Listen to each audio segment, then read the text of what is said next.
Halo Tribuners, salam jumpa di Tribun Ambon hari ini, edisi 25 Januari 2022. Bersama saya, Mesya Marasabesi. Tribuners, sejumlah berita terbaru dari kota Ambon dan sekitarnya akan kami hadirkan untuk Anda. Kita mulai dengan berita pertama. Rem blong, truk tabrak mobil dan motor di Batu Merah Ambon, 4 orang terluka. Kecelakaan lalu lintas terjadi di Jalan Jenderal Sudirman, Batu Merah, Kota Ambon.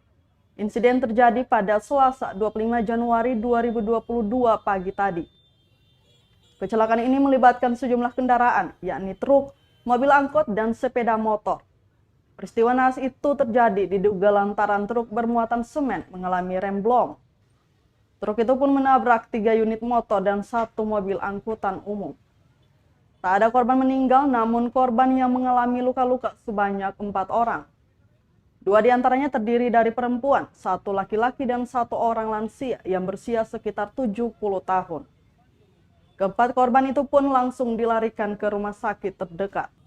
Arus lalu lintas di sekitar lokasi kejadian sempat mengalami kemacetan karena proses evakuasi.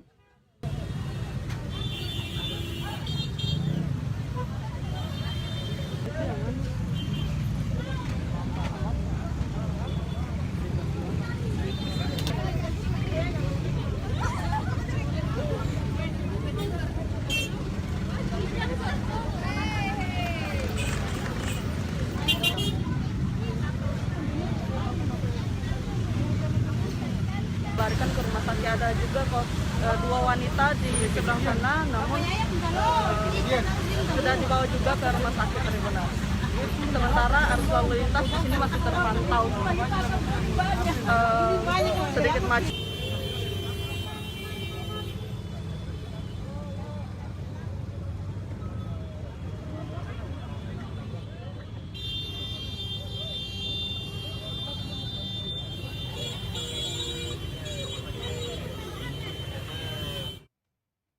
Kecelakaan beruntun di Ambon, polisi amankan sopir truk.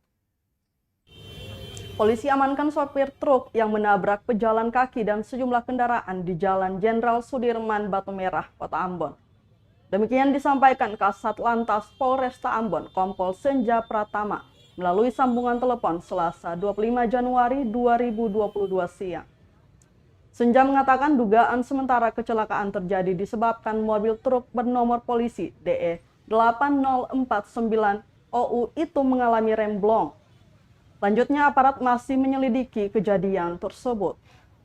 Ia menambahkan tabrakan beruntun itu bermula ketika mobil truk bermuatan semen berplat nomor polisi DE 8049 OU yang dikendarai oleh Oscar Pati Lemonia, 29 tahun, bergerak dari arah Tantui hendak menuju ke arah Kota Ambon.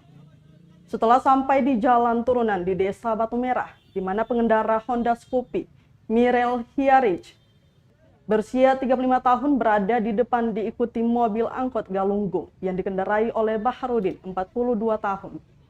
Sedangkan pengendara Honda Genio yakni Gratia Sapulete berada pada posisi bagian belakang mobil truk.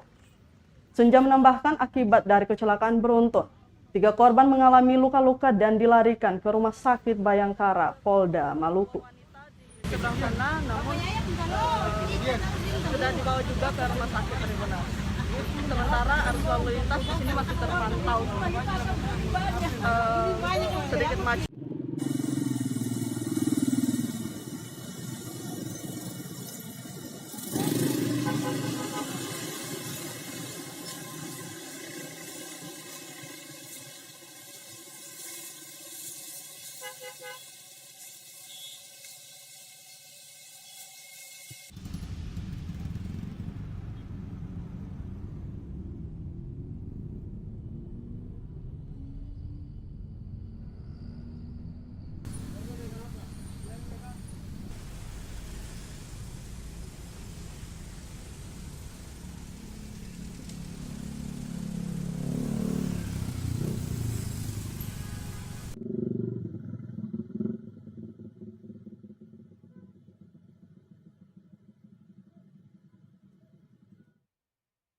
Korban kecelakaan di Batu Merah Ambon minta ganti rugi kerusakan kendaraan. Korban kecelakaan di Jalan Jenderal Sudirman, Batu Merah, Sirimau, Kota Ambon, meminta ganti rugi atas kerusakan kendaraannya. Seorang korban, Mirel Hiarij, menuturkan kendaraan beroda 2 miliknya rusak di bagian belakang akibat ditabrak mobil truk Selasa 25 Januari 2022 pukul 10.50 waktu Indonesia Timur. Akibat kecelakaan itu, Mirel mengaku mengalami luka ringan di bagian kaki kirinya dan kerusakan parah pada bagian belakang kendaraan miliknya dengan nomor polisi DE 5464. Pada saat peristiwa nahas itu terjadi, Mirel mengaku kaget ketika ditabrak mobil truk bermuatan semen itu dari belakang di kawasan Batu Merah, tepat di depan Masjid Agung An-Nur. Diketahui kecelakaan yang melibatkan angkutan umum kendaraan beroda 2 itu diduga terjadi akibat sebuah mobil truk mengalami remblong. Truk yang memuat semen itu pun menabrak 3 unit motor dan 1 angkutan umum yang tengah menurunkan penumpangnya di kawasan Batu Merah.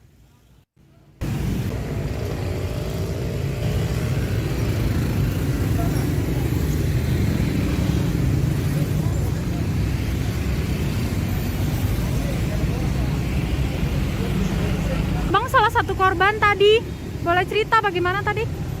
Kayak kalau untuk kecelakaan beta saya tahu masalahnya bagaimana tadi. Yang jalan beta dapat dari belakang beta jatuh lagi. Terus di belakang beta. Katanya remnya belum. Oke. Kendaraannya gimana? Tapi abang sempat apa toh? Ya luka lecet di kaki. Luka lecet di kaki. Ya. Oke. Untuk kendaraannya? Hancur-hancur juga kan. Ancor. Bagian apanya? Belakang. Belakang ya. Oke. Dari kecelakaan ini bagaimana abang pengharapan apa?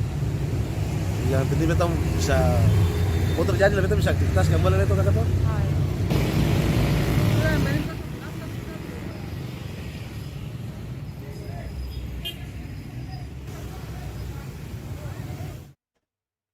Pemotor tabrak pejalan kaki yang menyeberang di Poka Ambon. 3 terluka. Nasib sial dialami 2 pejalan kaki, Widiawati Adi, 18 tahun, dan Saima Rumakur, 18 tahun. Pasalnya saat akan menyeberang, keduanya ditabrak pemotor yang melintasi di depan Alfamidi Desa Poka, Kecamatan Teluk Ambon, Senin 24 Januari 2022 lalu. Kasubag Humas Polresta Ambon, Ibtu Izak Leatemia mengatakan, kecelakaan ini berawal saat keduanya akan menyeberang usai berbelanja. Saat bersamaan melintas, sepeda motor jenis Honda Beat yang dikendarai Holikin, 18 tahun, melaju dari arah Bundaran Leimena Poka menuju arah Dusun Batu Koneng. Sesampai di depan Alfamidi Desa Poka, pengendara melambung 1 unit mobil dan kaget tiba-tiba ada pejalan kaki yang melintas depan mobil tersebut.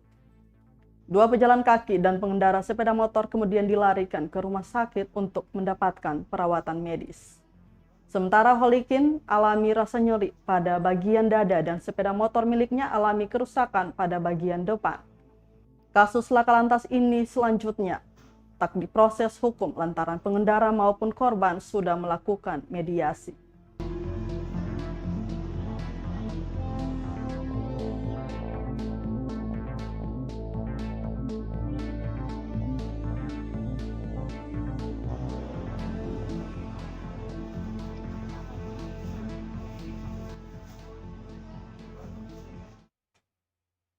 Beredar video viral, mahasiswa demo di kampus sendiri malah diserang OTD. Beredar 2 video singkat di sosial media WhatsApp memperlihatkan seorang mahasiswa diserang oleh orang tak dikenal atau OTD saat tengah melakukan aksi demonstrasi di Universitas Patimura Ambon. Video tersebut viral usai diunggah oleh warganet pada cerita singkat WhatsApp Selasa 25 Januari 2022 siang. Dalam video berdurasi masing-masing 11 dan 19 detik tersebut, tampak seorang mahasiswa sedang melakukan orasi di depan proyek pembangunan gedung laboratorium terpadu pendukung Blok Masela Universitas Patimura. Saat tengah melakukan orasi, datang 2 orang tak dikenal mengenakan pakaian preman dan menyerang mahasiswa tersebut. Saat dikonfirmasi tribunambon.com, para demonstrasi tersebut mengaku berasal dari aliansi koalisi penggugat korupsi. Salah satu demonstran, Muzakir Maulana, menjelaskan kronologi penyerangan yang dialami oleh salah satu orator dalam video viral tersebut, yakni Ayub Rumah Kevin. Bahkan ia mengatakan saat merekam video tersebut, ia sempat dikejar oleh salah satu OTD yang melakukan aksi penyerangan itu. Diketahui aksi demonstrasi dilakukan lantaran adanya dugaan penggelapan anggaran sebesar 4 miliar berdasarkan data yang telah dihimpun. Melakukan aksi demonstran, ya, orang melakukan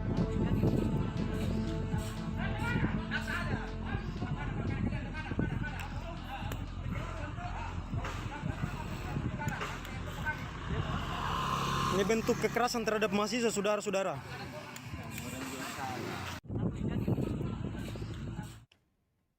Tribuners, KPK geledah rumah Lim Sin Tiong di Namlea, Pulau Buru selama 5 jam.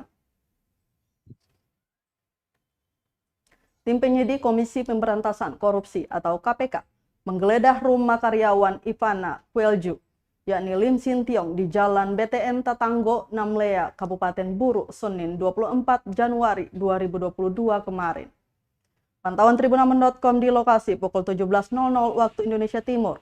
Kurang lebih 5 jam, KPK melaksanakan penggeledahan di kediaman Lim Sin Tiong dari pukul 15.00 waktu Indonesia Timur sampai pukul 19.30 waktu Indonesia Timur. Diduga penggeledahan itu terkait dengan pencarian bukti-bukti kasus gratifikasi proyek pekerjaan infrastruktur di Kabupaten Buru Selatan pada tahun 2011 sampai 2016. Yang disebut-sebut menjerat mantan Bupati Buru Selatan 2 periode, yakni Tagop Sudarsono Soulisa. Sebelum dilaksanakan penggeledahan di rumahnya, Lim Sin Tiong sempat diperiksa oleh KPK di ruang reskrim Polres Pulau Buru bersama beberapa saksi lainnya kurang lebih 5 jam, dari pukul 9.00 waktu Indonesia Timur sampai pukul 14.00 waktu Indonesia Timur. Kemudian selesai itu baru dilanjutkan dengan proses penggeledahan di kediamannya. Saat dicegat wartawan usai penggeledahan, tim tidak memberikan komentar apapun. Rombongan KPK langsung meninggalkan lokasi menggunakan minibus dengan membawa serta koper yang diduga berisi sejumlah barang bukti ke Mapolres Pulau Buru.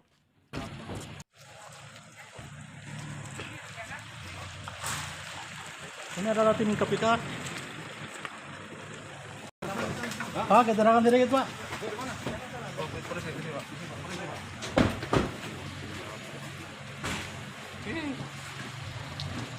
Izin Pak, apa ini ada kita yang Bupati Buru Selatan, Pak?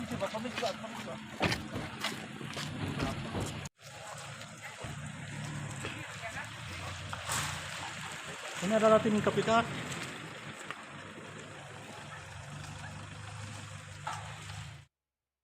Tribuners, pengunggah video nasi Padang belatung akan tuntut balik pengusaha rumah makan. Pengunggah video nasi Padang belatung viral di Ambon dengan nama akun TikTok Yusvenan Lampir 15 akan melapor balik pemilik rumah makan atas Undang-Undang Perlindungan Konsumen. Hal itu menyusul pelaporan yang sempat diajukan pemilik warung ke Diskrimum Polda Maluku Sabtu 22 Januari 2022 lalu. Demikian disampaikan pemilik akun Yusvenan Lampir 15 kepada Tribunamon.com melalui pesan singkat Selasa 25 Januari 2022 siang. Lanjutnya pemilik warung juga menuding dirinya sebagai orang suruhan dari pesaing bisnisnya yang dengan sengaja ingin menghancurkan unit usahanya. Sementara itu hingga kini ia mengaku belum mendapat panggilan dari pihak kepolisian atas laporan pemilik warung. Dia pun memastikan siap kapanpun jika dipanggil pihak kepolisian untuk diperiksa.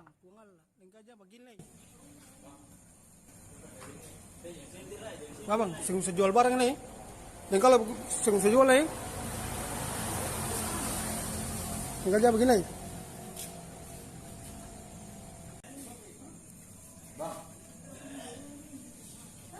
Ulatnya bang. Pejalan kaki wajib pastikan 4 langkah ini sebelum menyeberang jalan. Tidak tertib saat menyeberang jalan bisa berakibat fatal terhadap keselamatan diri sendiri. Untuk itu setiap orang termasuk anak-anak harus mengetahui etika sebagai pejalan kaki dan menyeberang jalan dengan cara-cara yang benar. Kanit Sijemen Oprek Ditlantas Polda Maluku, AKP Bayi Melati, menyatakan diperlukan persiapan sebelum menyeberang jalan agar tidak terjadi hal-hal yang tidak diinginkan seperti kecelakaan. Salah satunya apabila menyeberang di zebra cross, pejalan kaki harus menunggu lampu berwarna merah, barulah berjalan. Selain itu, kalau tidak ada zebra cross, sebaiknya pejalan kaki mencari tempat aman, menyeberang yang bisa melihat lalu lintas dari segala arah. Cara menyeberang yang benar di jalan raya, kata dia, mesti menggunakan formula 4T, yaitu tunggu sejenak, tengok kanan, tengok kiri, dan tengok kanan lagi. Itu yang harus diterapkan. Sampai lalu lintas relatif kosong, gunakan mata dan telinga untuk mewaspadai adanya kendaraan yang ada. Sebelum menyeberang juga pastikan menengok sebelah sisi kanan atau kiri terlebih dahulu. Terakhir, kalian harus kembali melihat sisi sebelah kanan untuk memastikan agar benar-benar aman.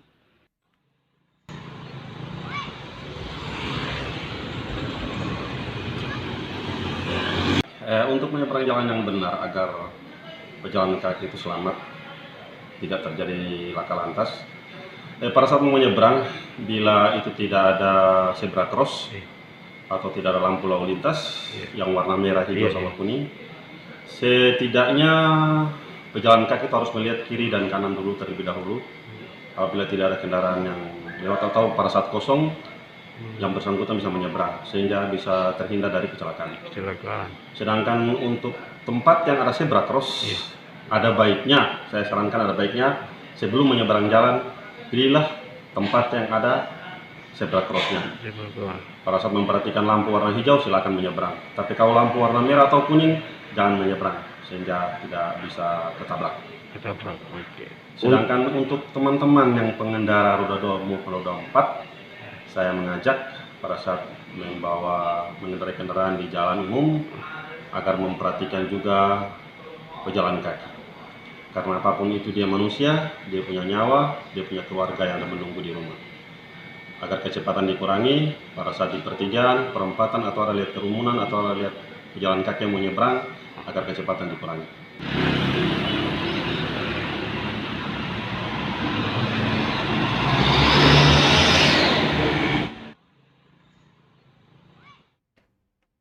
Lagi, peletakan batu pertama Pasar Mardika ditunda. Sirjon sebut ada kesalahan teknis. Rencana peletakan batu pertama revitalisasi Pasar Mardika Ambon ditunda kembali. Penundaan ini sudah menjadi kali kedua setelah pekan sebelumnya dijadwalkan. Kepala Dinas Perindustrian dan Perdagangan atau Disperindak, dia tidak menjelaskan detail kesalahan teknis tersebut. Selanjutnya, awak media diarahkan untuk menanyakan perihal tersebut ke Balai Prasarana Permukiman di wilayah Provinsi Maluku. Sebelumnya, Wali Kota Ambon Richard Lohenapesi memastikan peletakan batu pertama revitalisasi akan berlangsung pada 20 Januari 2022 lalu. Namun rencana itu pun ditunda lagi hari ini Selasa.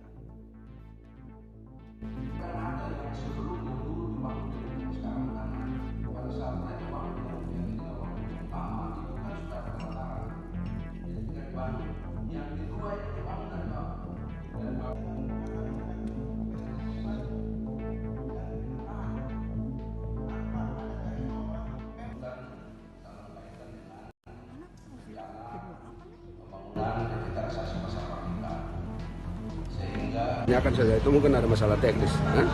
Nanti ditanyakan ke balai saja karena pemerintah kota tidak mengatur pekerjaan secara teknis.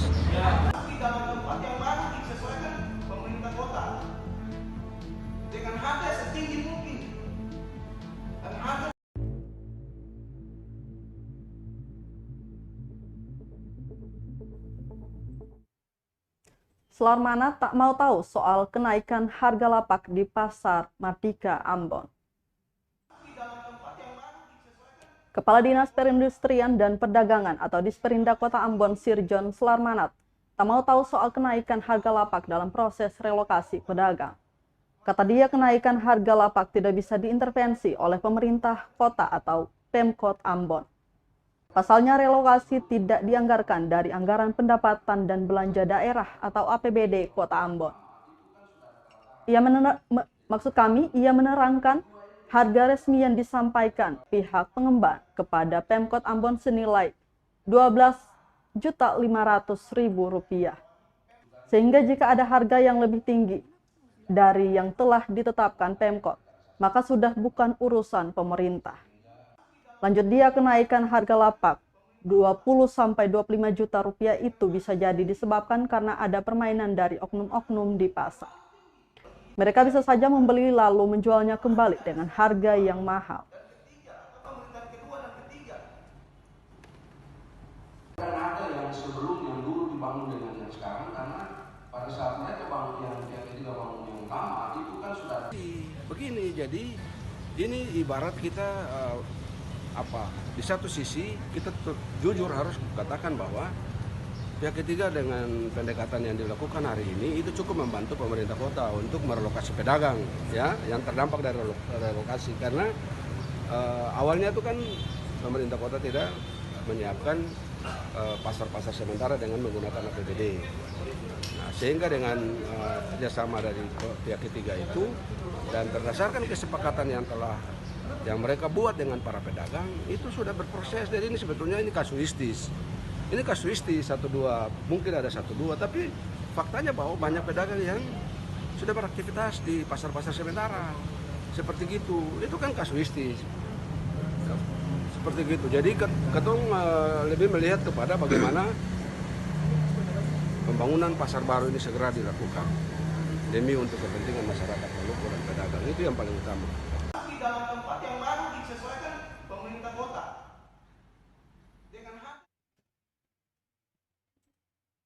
Tribuners, berita tadi sekaligus menutup rangkaian kebersamaan kita di Tribun Ambon hari ini edisi 25 Januari 2022. Mewakili seluruh kru yang bertugas, saya Mesya Marasabesi pamit undur diri. Selamat malam dan sampai jumpa. Amato. Terima kasih sudah nonton. Jangan lupa like, subscribe, dan share ya.